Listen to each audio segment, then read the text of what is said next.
मुसलमान का दोस्त नहीं हो सकता। यहूदी जो है वो इसका मतलब है कि दोस्त नहीं हो सकता, खैर ख्वाह नहीं हो सकता, आपका अच्छा नहीं चाह सकता, यानी आपके फायदे की बात कभी भी नहीं कर सकता। कौन? यहूदी। किसके फायदे की बात नहीं कर सकता? मुसलमानों की। अब ये देखिए, जो फलस्तीन है ना वो मुसलमान मुल्क है, फलस्तीन एक मुसलमान मुल्क है, और जो इसराइल है वो कौन है? यहूदी। तो वो क्या चाहते हैं? मुसलमानों के पास फलस्तीन में मस्जिद अक्सा है। मस्जिद अक्सा ऐसी मस्जिद है जहाँ नबी पाक सल्लल्लाहु अलैहि वसल्लम ने भी जो है वो नबी अंबिया कराम की जमात करवाई, नमाज पढ़ाई। समझ आई? ये मुसलमानों के लिए वो बहुत ही मुकद्दस किस्म का मकाम है, बहुत एहतराम रखने वाला मकाम है।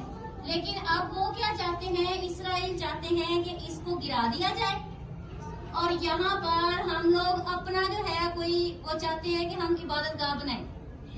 क्या चाहते हैं? अपनी इबादत गाह बनाने के लिए। अच्छा, अब उनको पता था कि मुसलमान तो बहुत ज्यादा है दुनिया में, हम ये काम कर नहीं सकते, तो उन्होंने क्या किया कि स्टेप बाय स्टेप ये किया कि पहले उन्होंने चेक किया कि अगर हम इनको अपनी चीजें देंगे तो क्या ये इसको पसंद करेंगे। उन्होंने पहले अपनी मजे मजे की चीजें बनाई, अच्छी अच्छी सी चीजें बनाई, और वो उनके प्रोडक्ट्स जो है मुसलमान ममालिक पे भेजी और मुसलमानों ने उसको पसंद किया। जैसे आप लोगों को लेस पसंद है? yes. तो पसंद है? yes. स्टिंग तो शौक से पीते होंगे? yes. आप नहीं पीते ना, पहले तो पीते होंगे ना। तो देखिए, उन्होंने इतनी सारी चीजें, फेयर एंड लवली सारे लगाते हैं ना? yes. हाँ जी। तो उन्होंने क्या किया कि पहले ये सारी चीजें अपनी बनाई, अच्छी अच्छी बना के, और आप लोगों के ममालिक में भेजी, सब मुसलमान ममालिक में भेजी। लोगों को इनका आदी कर लिया, लोगों की चॉइस का पता लगा लिया, ठीक है। बाद में उन्होंने हल्के हल्के कोई खाका बना दिया नबी पाक सल्लल्लाहु अलैहि वसल्लम का, उसकी बेहुरमती कर दी, फिर कुरान पाक की बेहुरमती कर दी, फिर मुसलमान जो है उनके खिलाफ जो है वो बोले।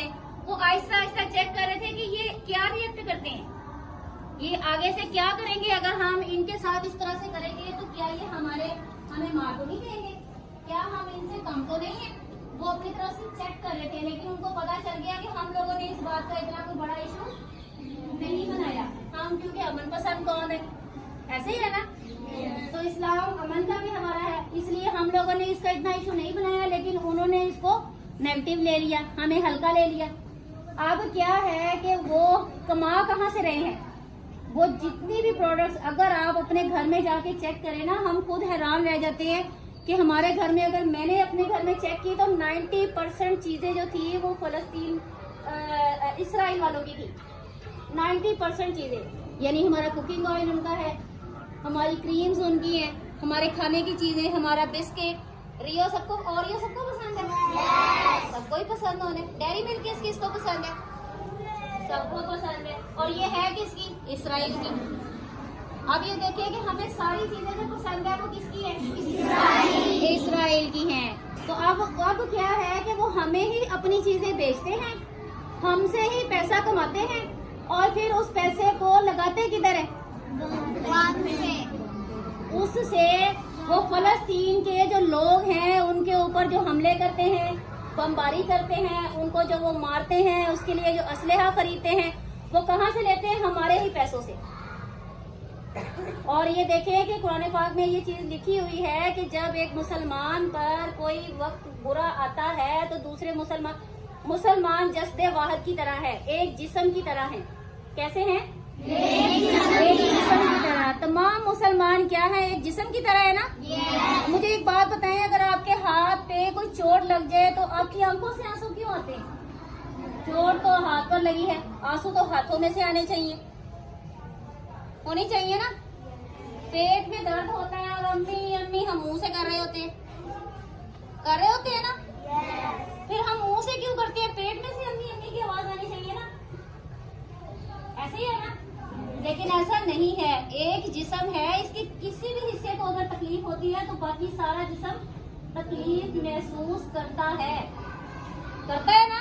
yes. अगर आपके पाँव में तकलीफ हो आप मुंह से हंस सकते हैं, सर में दर्द हो आप कहकहे लगा लगा सकते हैं?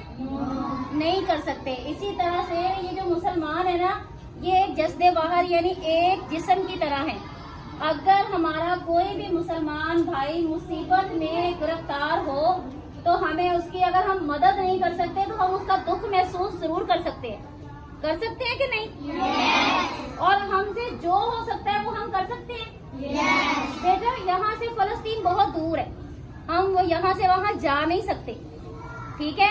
और जहाज जो है वो सबसे पहले कहा गया है कि अगर इस बंदे पर मुसीबत है तो इसके साथ वाले करीब वाले जो है उन पर जहाज वाजिब होता है। अगर वो पूरे नहीं आते तो फिर उनके साथ वाले, यानी इस पर अगर है तो वहां से कोई बंदा आके लड़ नहीं सकता। इसी तरह से जो फलस्तीन के करीब वाले ममालिक हैं वो जहाज में शामिल हो सकते हैं। हम यहाँ से जाकर वहाँ लड़ तो नहीं सकते, लेकिन हम एक काम जरूर कर सकते हैं। वो क्या कर सकते हैं? हम कम अज कम उनकी चीजों का बाइकाट जरूर कर सकते हैं, यानी कि उनको वो असलहा खरीदने के लिए जो पैसा है वो हम रोक दें। ना उनके पास होगा ना वो क्या करेंगे, खरीद सकेंगे फिर वो खरीद। आप सोच नहीं सकते जिस तरह की वहाँ पे जुल्म और बर्बरियत है। आप लोगों की सोच है कि देखिए अगर हमारा कोई बीमार हो जाए तो हमारे पास आखिरी सहारा क्या, आखिरी सोच हमारी क्या होती है? इसको डॉक्टर के पास लेकर जाते हैं, उसको हॉस्पिटल लेकर जाते हैं। जिसकी जितनी जिंदगी लिखी है उसे उतनी ही गुजारनी है ना। लेकिन ये देखें कि जब हम डॉक्टर के पास लेकर जाते हैं, वहाँ से दवाई लेते हैं, तो हमारे दिल को तसल्ली हो जाती है ना कि हमने अपने हिस्से का काम किया है। बाकी जिंदगी मौत अल्लाह ताला के हाथ में है, ऐसे ही है ना।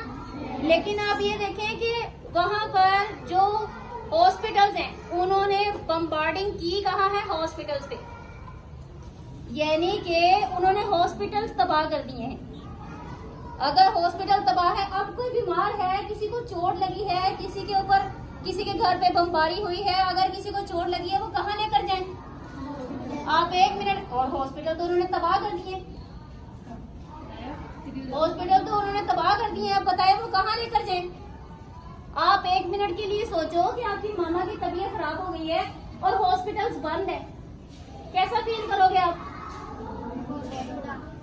बुरा लगेगा ना? रोना आएगा ना? तकलीफ होगी ना इंसान को? सेम वहाँ पे भी यही हो रहा है। छोटे छोटे मासूम बच्चे, छोटे छोटे से, जैसे आप लोगों के कोई छोटे बहन भाई होंगे, उनको तकलीफ हो तो उनके बड़े बहन भाई भी वहाँ मौजूद हैं, वो कैसे फील कर सकते हैं? खाना नहीं है, पहनना नहीं है, रहने की जगह नहीं है, वालिदैन खुदा ना खास्ता फौत हो जाए, बंदे को कैसा महसूस होता है? अकेला जिंदगी में अगर आप एक दफा सोचें कि आप दुनिया में सिर्फ अकेले रह गए, आपके घर का कोई बंदा नहीं बचा, तो बंदे को तकलीफ होती है ना। सेम वहाँ पर भी ऐसा ही है। इसलिए हम कुछ नहीं कर सकते, लेकिन उनके लिए दुआ कर सकते हैं। इसलिए जितनी दफा आप दिन में नमाज पढ़ें, जितनी दफा आप कुरान पाक पढ़ें, ठीक है। अगर आपको लगे मुझसे ये नेकी का काम हुआ है, मैंने ये इसकी हेल्प की है, मैंने इसके साथ कोई नेकी की है, फौरन फलस्तीन के लिए दुआ करें। जब भी आपसे कोई नेकी का काम हो, जब भी आप दुरूद पाक पढ़े, जब भी आप कुरान पाक पढ़े, नमाज पढ़े, तो साथ ही फलस्तीन के लिए दिल से दुआ करें। बेटा बच्चों की जो दुआ है ना वो जरूर लगती है। बच्चे क्योंकि गुनाहों से पाक होते हैं, मासूम होते हैं, अल्लाह ताला इनकी दुआ बहुत जल्दी सुनता है। और एक चीज़ मैं साथ में ऐड कर दूं, आप दुआ के अलावा बहुत कुछ कर सकते हैं।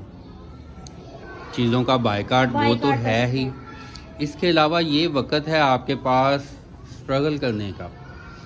इसराइल जो है वो यकदम से ताकतवर नहीं बना, किसी उसके जो बच्चे छोटे थे उन्होंने एफर्ट करना शुरू की, स्टडी में, नॉलेज में वो आगे बढ़े, साइंस में तरक्की की, और दुनिया को जो प्रोडक्ट्स बेची वो बड़ी ईमानदारी से उन्होंने बेची। बड़ा धोखा करने के लिए उन्होंने पहले ईमानदारी दिखाई, और बड़ा धोखा वो फिर फ़लस्तीन पे कब्ज़ा करने का वो उन्होंने अंदर से ये प्लान बनाया हुआ था। तो आप ये अंदाज़ा कर लें कि अगर आप लोग मेहनत, ईमानदारी के असूल अपनाएंगे ना, तो आप आगे मुस्तकबिल की ताकत हैं। दुनिया को बदलाव में अगर चंद लोग, कुछ लोग ही होते हैं जो कि दुनिया की को लीड करते हैं, बदलाव लेके आते हैं, बाकी सारे तो एवरेज से होते हैं, नॉर्मल से होते हैं। और वो चंद लोग जो हैं अगर आप में से निकल आएँ या चले हम एवरेज तौर पे ही ज़्यादा पावरफुल हो जाएं तो भी हम दुनिया को बदल सकते हैं। खुदा ना खास्ता नेक्स्ट हमारी बारी ना आ जाए। हो नेक्स्ट सकता है कि वो फलस्तीन के बाद हम पर हमला कर दे, तो हमें अभी से उसके लिए क्या करना है? तैयार होना है। अभी से क्या करना है? तैयार होना है। तैयार कैसे होना है? हमने पढ़ना है, स्ट्रगल करनी है, कामयाब होना है। ऐसे ही है ना? हमने अभी से अपने आप को इतना कामयाब करना है कि अगर कल को वो हमारी तरफ देखने की कोशिश भी करें तो उनकी हिम्मत ना हो। उन्हें पता हो कि इनके तो बच्चे भी इतने जो है वो अच्छा, इंसान कामयाब कैसे होता है? ईमानदारी से। कैसे? ईमानदारी से। इंसान कामयाब होता है ईमानदारी से, अदब करने से और ईमानदारी से। अगर आप अपने वक्त को ईमानदारी से इस्तेमाल करें, जो काम आप कर रहे हैं, अगर आप पढ़ रहे हैं तो ईमानदारी से पढ़ें, पूरे जिम्मेदारी से पढ़ें, अपने वक्त का अदब करें, एहतराम करें, तो आप कामयाब हो सकते हैं। yes. और अगर आप ये चीज नहीं करेंगे तो फिर आप पीछे रह जाते हैं, आप चाहे जितने मर्जी ज़हीन हो। ऐसे ही है। yes. तो हमने यहाँ पर क्या करना है? दुआ करनी है। क्या करना है उनके लिए? दुआ करनी है। फिर उसके बाद चीजों का क्या करना है? बाइकआउट करना है। और तीसरे नंबर पे हमने क्या करने हैं? क्या करना है? स्ट्रगल करनी है। उसमें सबसे पहले खुद को ईमानदार बनाएं। हर काम में किसी से चीज लेनी है, किसी को चीज देनी है, कोई काम कर रहे हैं, जो आपका वक्त है, जो आपका काम है, जो आपको दिया गया है, उसमें पूरी ईमानदारी से काम करें, तो फिर आप कामयाब भी हो सकते हैं और आप उनके मुकाबले में एक मजबूत चट्टान भी बन सकते हैं, जिससे वो टकराए तो वापस खुद जो है वो रेजा हो जाए, बजाय इसके कि अगले को तोड़ सके। एक मजबूत दीवार है, इसके साथ जो भी टक्कर मारेगा अपना सर फाड़ेगा ना। आप अपने आप को